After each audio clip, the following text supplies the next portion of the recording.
This body of work is called lyric, and sort of in the foreground, you can see a section that I call Flying V, and it looks something like an altar rail, and then these light forms are ceramic slip casts of taxidermy goose forms. Then this one in the back is called As Long as There Are Sundowns, There Will Always Be the West, and I imagined it as halfway between a country western guitar top and John Ford's Sam Peckinpah Sunset. Here we've got some close-ups. If you look closely at the bird forms, they have a sort of speckled glaze on them that looks a little bit like a goose egg, and then there's marble grass on there. And it feels like it toggles between scales of being both an egg, a bird, and then an aerial landscape. I would say a big part of how I've approached work since starting this was the poetics of it, how it starts to make sense, how it starts to fall apart. And lyric was very much about partial connections.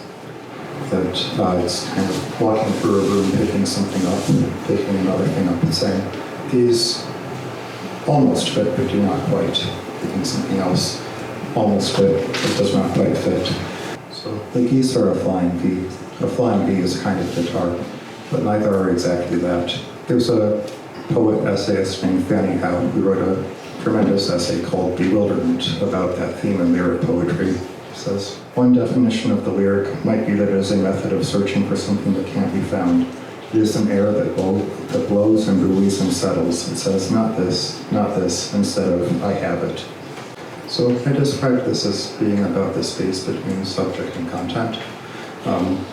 There's the town's fancy song, nothing but bird names.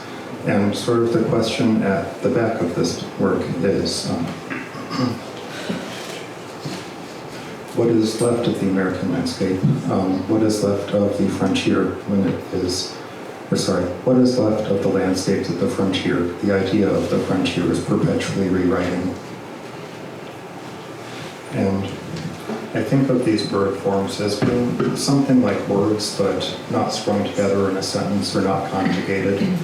I think in moments of grief and affliction, we lose the ability to make meaning.